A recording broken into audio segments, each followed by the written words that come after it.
Olá, pessoal, tudo bem com vocês? Boa noite aos colegas que estão aqui presentes, né? Desde já a gente agradece a participação ao vivo. E hoje eu vou fugir um pouco das unidades para dar algumas dicas para quem já toca flauta, ou já dá aulas, ou até pretende, né, futuramente, de repente não agora, claro, mas pretende aprofundar um pouco mais nos estudos da flauta doce para trabalhar com ela ou não. Às vezes você quer só para tocar com um aluno, você é professor de violão, quer, né, tocar uma melodia com um aluno, ou para você que já trabalha em escola regular ou algum tipo de projeto do qual você vê a possibilidade do trabalho com a flauta doce. Então, hoje eu vou falar de estudos, né, e de dicas um pouco mais aprofundadas, não iniciantes necessariamente, tá? Hoje é meio diferente. O planejamento de estudos de cada um de nós, ele é de acordo com as necessidades e, é claro, com o tempo que a gente tem para aquele estudo específico. Então, o que eu vou falar aqui não vai caber para o estudo nosso aqui, que é uma coisa bem rápida, né? A gente vai usar a flauta mais como instrumento musicalizador. Mas mesmo para aqueles que já tocam, né? Quem trabalha muito, a gente sabe que é impossível estudar tudo que está falando aqui, mas a gente vai falar daquelas pessoas que dedicam muitas horas, né, à performance do instrumento, como elas poderiam dividir. E a gente talvez divida isso por 3, né?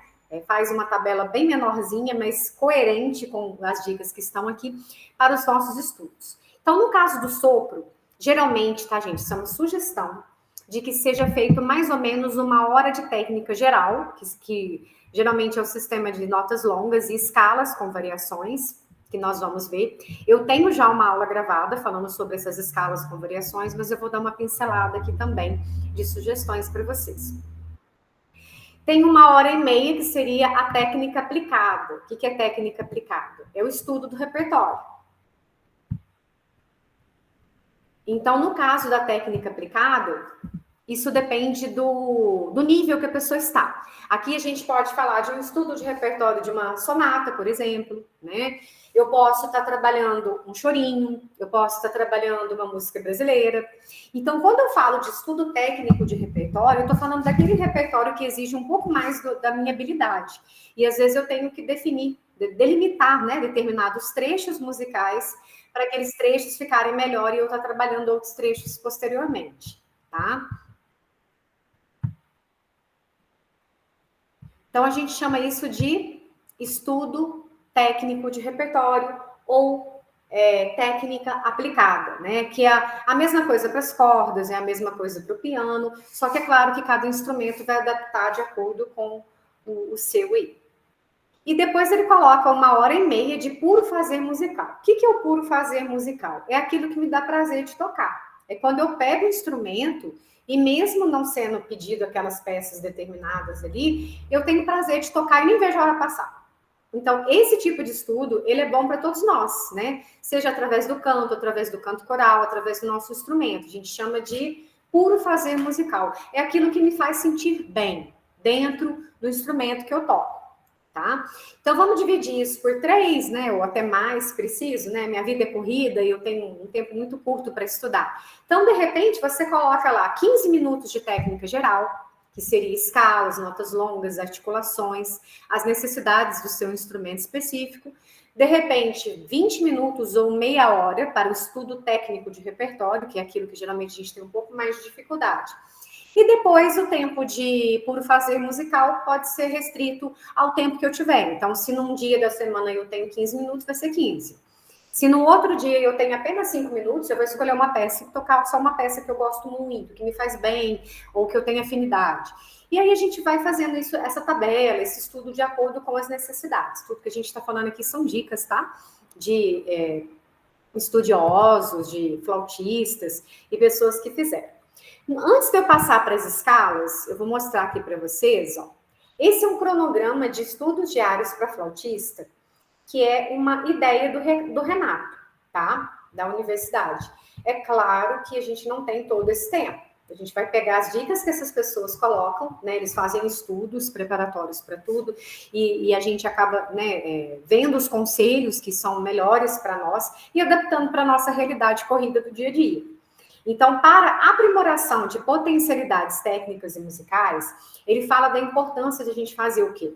um aquecimento, um alongamento de músculos antes de começar a tocar. Isso vai valer não só para a flauta, mas para todo mundo. Os exercícios aeróbicos, os exercícios de alongamento e de respiração.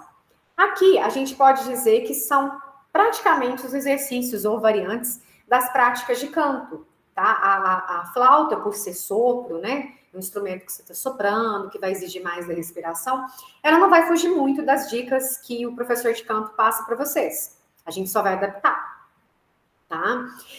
Os alongamentos, né, eles não precisam ser muito extensos, mas eles fazem parte, principalmente, às vezes, se a pessoa está um pouco tensa, aquilo pode causar uma rigidez, tanto dos dedos quanto dos músculos do ombro, né, dá uma certa tendinite, isso é comum, principalmente para o flautista transversal, que exige um pouco mais da postura, mas a gente fala da importância de fazer mesmo essa preparação. Assim como tem para o esporte, às vezes a gente não leva tão a sério na música, a importância desses exercícios, e eles fazem parte da nossa prática diária e do nosso desenvolvimento enquanto musicistas, né?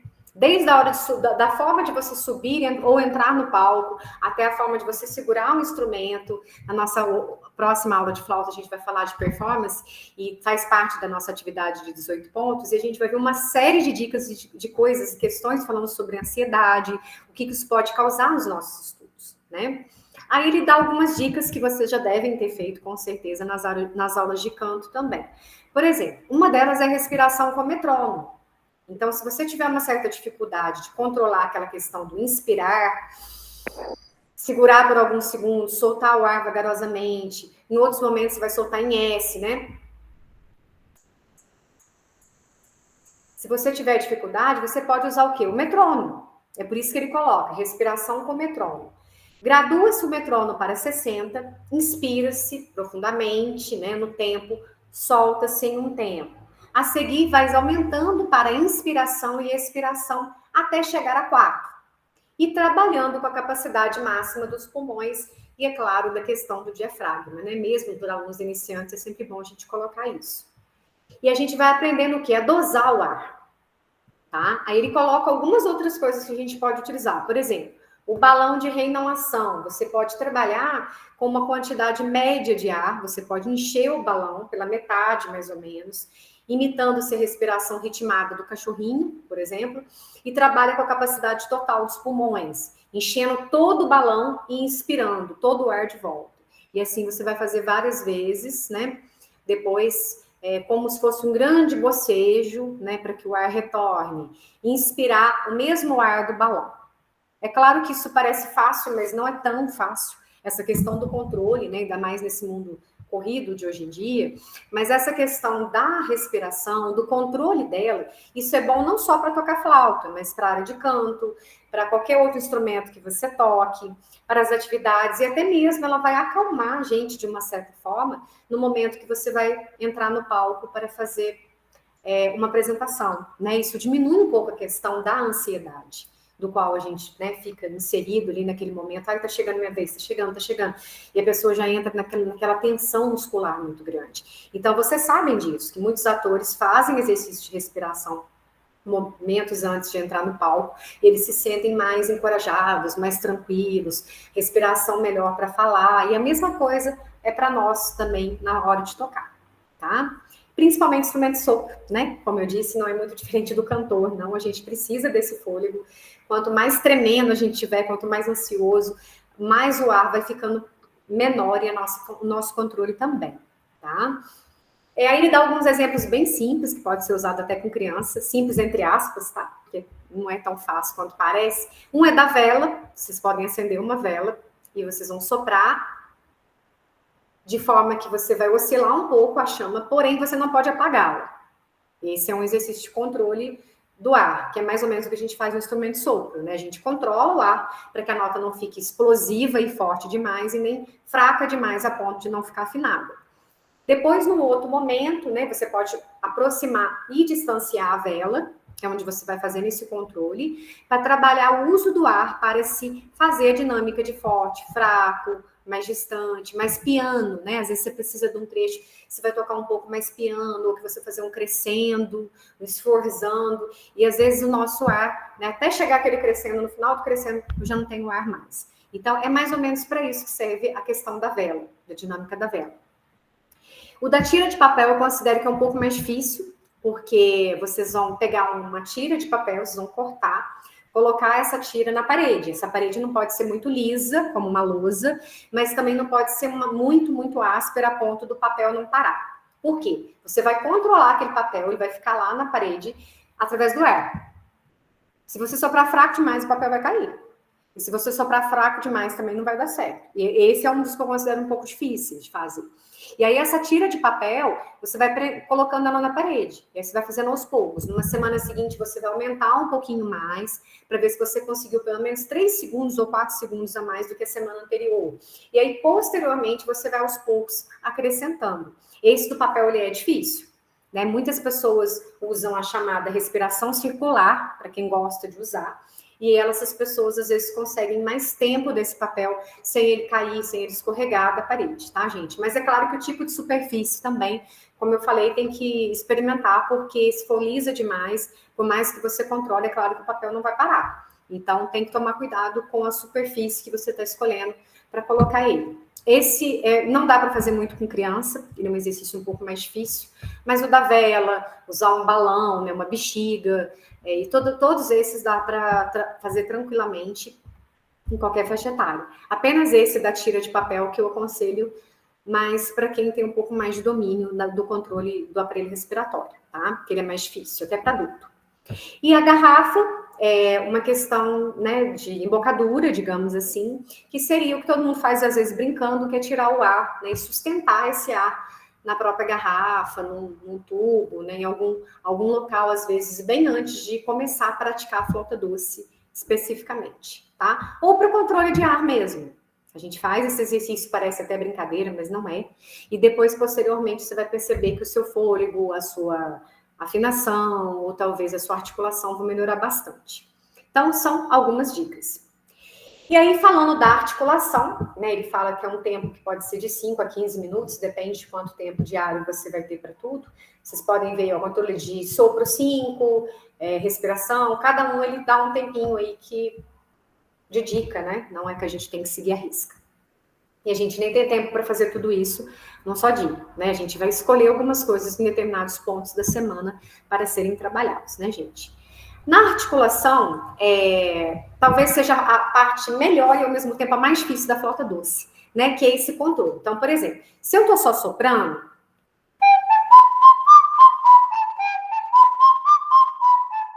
isso é quem sopra como se fosse uma mangueira e não fala nada na flauta, aí sai assim. Aí, se eu utilizo um T mais dosado, nem forte demais, nem fraco demais, eu já começo a definir o som.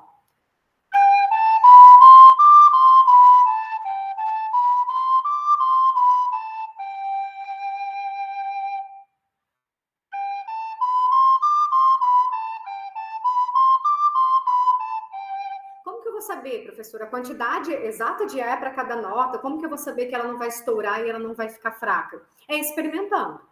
Tá? Isso não tem como a gente falar perfeitamente como que vai ser esse sopro, tem que ir experimentando, tá? Depois tem a articulação que eles chamam de articulação dupla, algumas pessoas gostam de usar o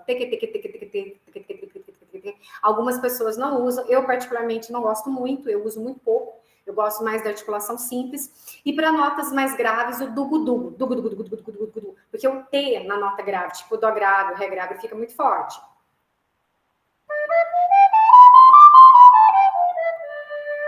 E tem a tripla que eles falam, que é o TQT, ou dugu-dugu-dugu-dugu-dugu para as notas mais graves. Eu gosto muito do teredê. Teredê, teredê, teredê, teredê, teredê, teredê. Mas isso não é uma regra, são sugestões, porque no caso da flauta doce, a gente não tem palheta, nós não temos chaves, nós não temos nada. O recurso dela é simplesmente o ar, né? É a sua articulação, o seu controle de ar e principalmente a articulação. Então, se eu quero que um trecho pareça mais forte, eu estou fazendo o T mais forte. Se eu quero que o trecho pareça mais piano, mais suave, eu vou usar o staccato, por exemplo. É o recurso que eu tenho, que a flauta doce não tem nenhuma chave nela. A gente não tem nada para poder ajudar e auxiliar essa questão da articulação. É a língua. A língua, ela funciona como uma válvula, tá? E é através dela que você controla tudo que você vai fazer. Então, no caso aqui da articulação dupla e tripla, pessoal, geralmente são para trechos muito rápidos, com vários grupos de semicolcheias, para peças de nível mais avançado, bem mais avançado, tá? Mas voltando então aqui, né? Eu fiz aí o meu, dentro do possível, meu quadro de estudos de como eu vou treinar durante a semana, eu vou para o estudo de escalas. Como todo instrumentista de sopro, vocês sabem, né? A gente faz 1/8 de notas, ou até 2/8, que é o caso da flauta doce, para ficar na região mediana. E depois eu vou para os arpejos, né? É a dica, como todo instrumento de sopro. Aqui não vai ser diferente.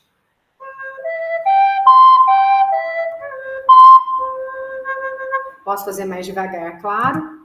Depois eu chamo de variações. Essas variações foram tiradas de um método muito antigo chamado Luzia Correia Verago. Elas não são minhas, tá?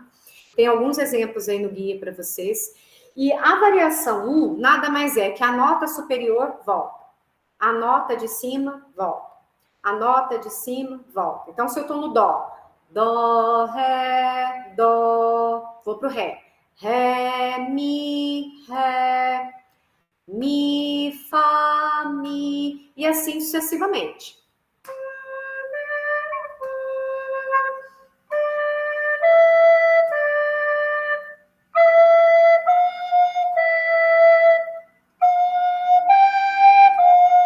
Até chegar no dó, vamos falar de 1/8, vamos fazer uma escala simples.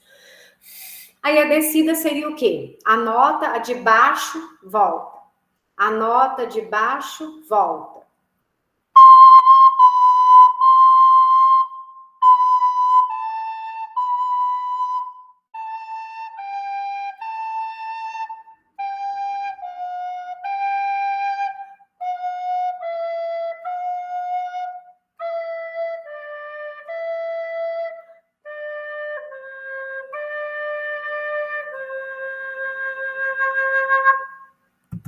O que é a variação 2? Nada mais é que a primeira dobrando. Então, ao invés de eu fazer dó, ré, dó, eu vou fazer dó, ré, dó, ré, dó, ré, mi, ré.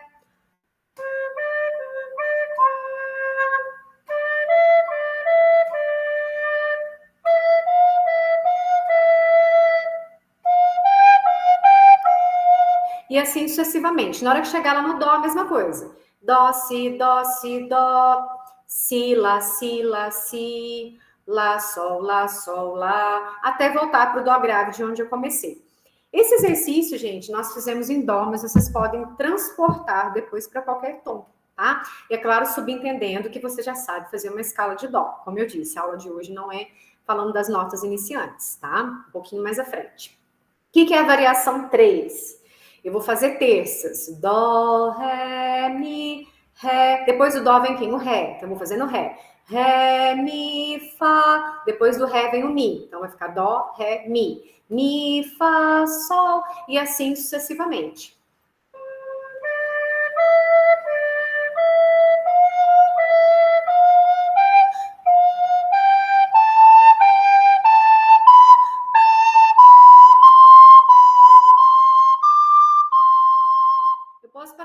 Se eu quiser separar, né, a subida da descida. Depois, ao contrário, as notas descendentes até chegar no dó grave de novo. O que é a variação 4? É parecida com essa. O que eu vou mudar? Só o ritmo. Eu vou pontuar a primeira figura. Então, ao invés de dó, ré, mi, fá, fica dó, ré, mi, fá, sol.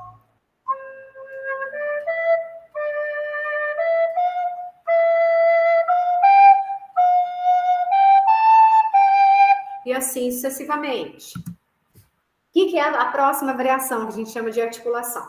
Eu vou estudar normal as notas, então vou fazer só um trechinho.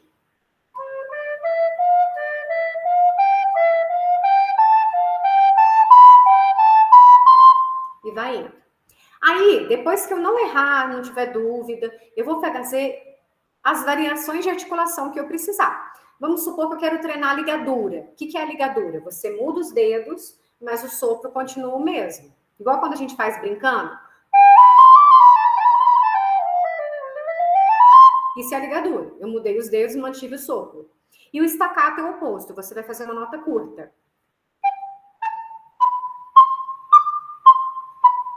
Esse é o staccato. E sem estourar a nota, sem desafinar. Então, primeira variação. Vou fazer ligado de 2 a 2 e staccato todo o próximo grupo.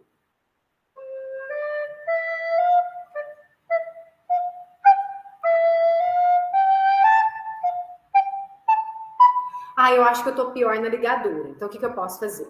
Ligar de 2 em 2, todas.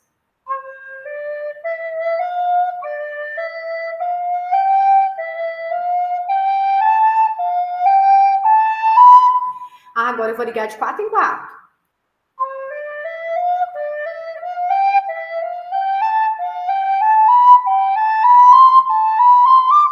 Então, o que eu fiz? Eu mantive no caso aqui de 4 em 4, eu falei o T só na primeira nota e segui. O mesmo sopro para todas as notas, por isso que saiu esse som.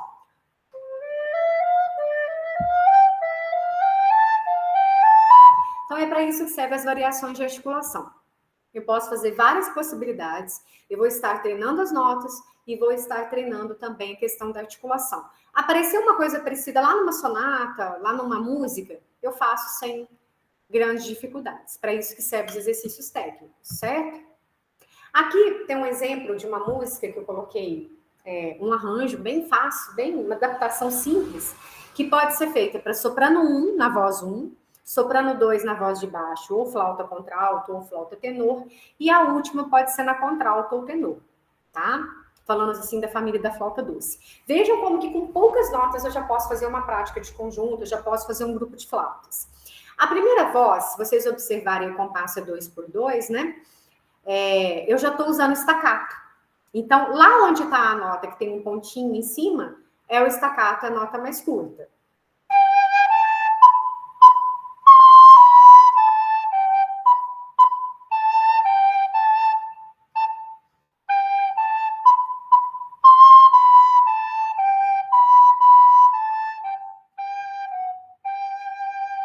Aí vou fazer mais rápido.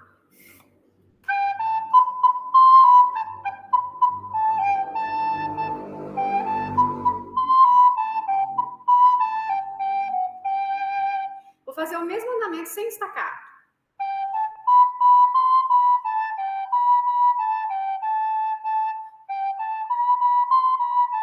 O que pareceu?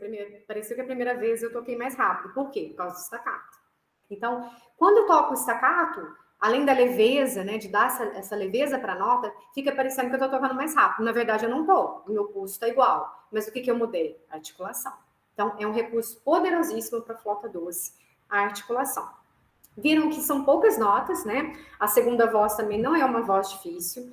Então, às vezes, com poucas notas, eu posso fazer adaptação para um grupo de flauta doce. Qual que é a dica? Procurar tons que não exigem muitas notas alteradas, tipo muitos bemóis, muitos sustenidos. Então, se eu estou em Sol maior, Fá maior, Lá maior, Dó, tudo são tons, e as suas relativas menores, são ótimos tons para se trabalhar a flauta doce. Eu posso trabalhar qualquer música, gente. O que às vezes eu tenho que adaptar é a tonalidade, né? Ela não é o saxofone, ela não tem chave, ela não tem palheta como o clarinete. Então, o que eu vou fazer? Eu vou jogar em cima de uma tonalidade que eu acho que fica bem acessível para o grupo e vou jogar as notas mais graves, claro, nas vozes de baixo, e deixar de cima com a voz um pouco mais aguda. Vamos supor que eu tenho um grupo com a maioria dos participantes são iniciantes de flauta. O que eu posso fazer? Eu jogo a primeira voz, é mais difícil para um aluno mais adiantado, para o professor tocar, e jogo notas longas para os iniciantes, né? A flauta é um instrumento muito fácil de se adaptar para práticas de conjunto, para grupos grandes, desde que eu consiga adaptar o meu arranjo de uma forma que ele fique bem acessível e também, é claro, como eu disse, a tonalidade, tá? Eu não posso querer tocar tudo na tonalidade original do cantor. Às vezes, você vai achar uma música em Mi bemol. Mi bemol não é um tom legal para flauta doce, tá? Não é. Eu posso tocar em Sol maior, igual a gente viu o exemplo aqui. Por isso que a maior parte das músicas de exemplo de iniciantes do nosso guia são em Sol, porque ele vai ter o Fá sustenido, que não tem grandes habilidades, né? Mas o Si bemol é uma nota um pouco mais chatinha, mas fica muito bonito as músicas em Fá maior. Aí eu peguei um Si bemol, também legal, mas passou disso, já começa a complicar um pouquinho, porque aí eu vou estar usando meio furo, né, as notas com meio furo, e isso vai impactar um pouco na questão da afinação das minhas músicas, tá? Essa é a segunda parte da música, continua o staccato.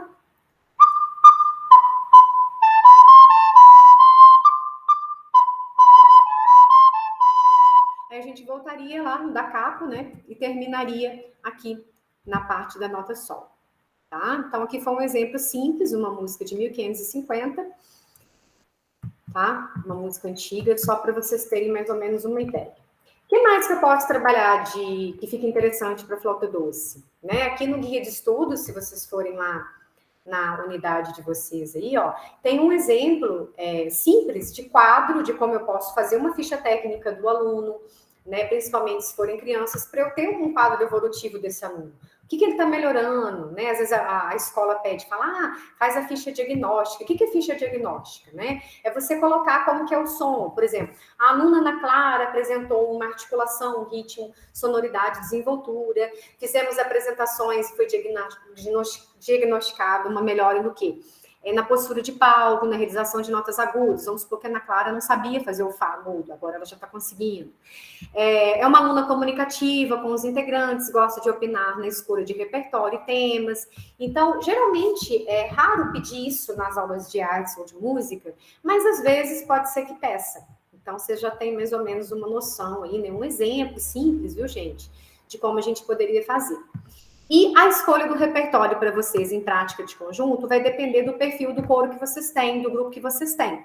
Se vocês têm um grupo de muitas crianças e onde nem todas têm uma flauta para estudar em casa, então eu vou fazer o quê? Usar ela mais como notas básicas, como uma introdução de uma música, e vou trabalhar o coral, vou trabalhar a parte do canto e a flauta vai ser um acessório. Eu tenho uma turma ótima, que ou todos têm flauta, os pais incentivam a estudar em casa, então eu posso mesclar, eu posso colocar a flauta em alguma música, colocar a introdução na flauta e outra parte a gente canta, né? Porque qual que é a maior dificuldade da prática de conjunto? É você manter a heterogeneidade nas vozes, né? Às vezes o aluno que é ótimo de leitura, que tem um ritmo legal, ele muda de escola, ele muda de turno, e aquele grupo que era bom, de repente desmanchou metade do grupo, o que eu faço? Aí vocês podem ter, né, essa questão do contraturno, onde você pode atingir tanto alunos que estudam de manhã quanto estudam à tarde.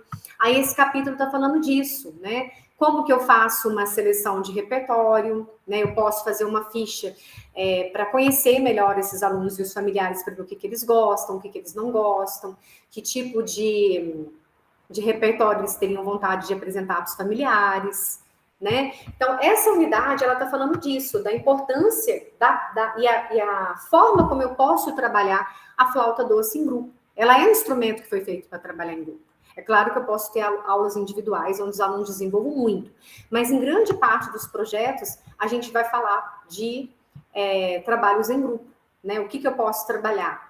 Eu posso trabalhar uma adaptação, como a gente viu aqui, um pequeno trecho do Rei Leão. Eu posso fazer o que a gente fez aqui nessa música antiga, colocar um staccato, que vai dar uma diferença de articulação. Se for uma música brasileira, eu posso tocar onde metade do coro canta e metade toca flauta e vice-versa. Então, vocês têm muitas possibilidades de estar trabalhando com a flauta doce, tá? Então, essa unidade do guia, ela está colocando isso. Alguns exemplos, algumas sugestões. E, para terminar, eu vou colocar aqui para vocês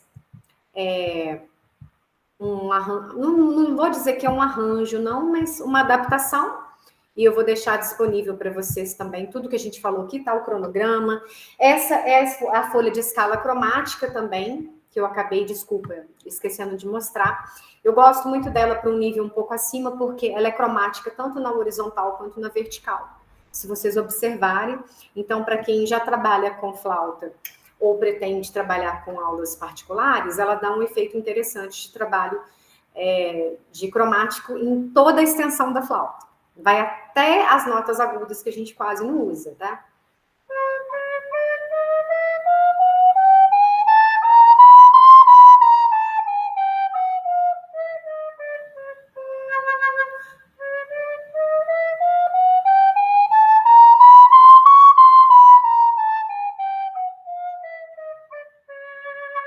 Então, ela é cromática assim e assim, Então, é um exercício longo, já não é um exercício para iniciantes, tá, gente? É um exercício para um nível um pouco mais avançado, como eu disse.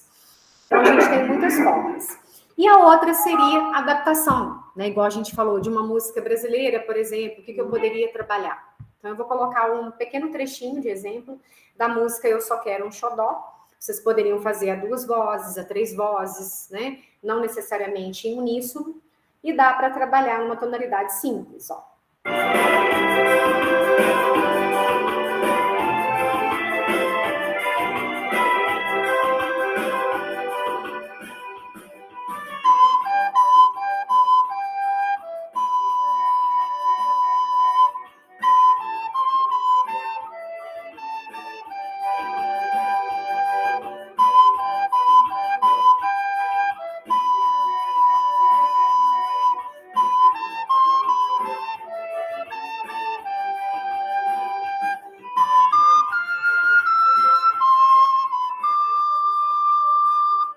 Terminar ela, não é só para vocês entenderem. Eu vou deixar esse playback, tá?